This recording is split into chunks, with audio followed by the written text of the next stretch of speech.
नमस्कार शेतकरी मित्रांनो, आपले शिवनेर टाइम्स न्यूज चॅनलवरती सहर्ष स्वागत. आज आपण जुन्नरमध्ये झालेल्या जोरदार पावसाविषयी बोलणार आहोत. या पावसामुळे शहरात काय परिस्थिती आहे आणि शेतकऱ्यांसाठी कसा होता हा पाऊस हे जाणून घेऊया. जुन्नर शहरात जोरदार अवकाळी पाऊस झाला. या पावसामुळे शहरात काही ठिकाणी पाणी साचले, पण शेतकऱ्यांसाठी हा पाऊस अनेक वेगवेगळ्या भावना घेऊन आलाय. काही शेतकऱ्यांसाठी हा दिलासा आहे, तर काहींना यामुळे मोठे नुकसान झाले. पाऊस हा कांदा पिकासाठी खूपच नुकसानदायक ठरला. काढणी जवळ आली असताना पावसामुळे कांदा खराब होण्याची शक्यता आहे. त्यामुळे थोडं आर्थिक नुकसान होण्याची शक्यता आहे. पण ऊस उत्पादकांसाठी हा पाऊस दिलासा घेऊन आला आहे. अजून काही दिवस पाऊस टिकला तर ऊसाचं उत्पादन चांगलं होईल अशी आशा आहे.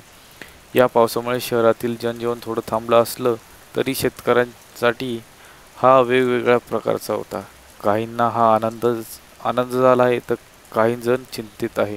विशेषतः ज्या दुष्काळ भागात होता तिथे हा पाऊस खूप महत्त्वाचा ठरला. तुम्हाला हा पाऊस कसा वाटला? तुमच्या भागातील अनुभव आणि शेतकऱ्यांच्या काय कमेंट आहे हे कमेंट बॉक्समध्ये नक्की सांगा. आणि अशा ताज्या बातम्यांसाठी आपल्या चॅनलला सबस्क्राईब करायला विसरू नका. व्हिडिओ आवडलास तर लाईक करा आणि शेअर करा. धन्यवाद.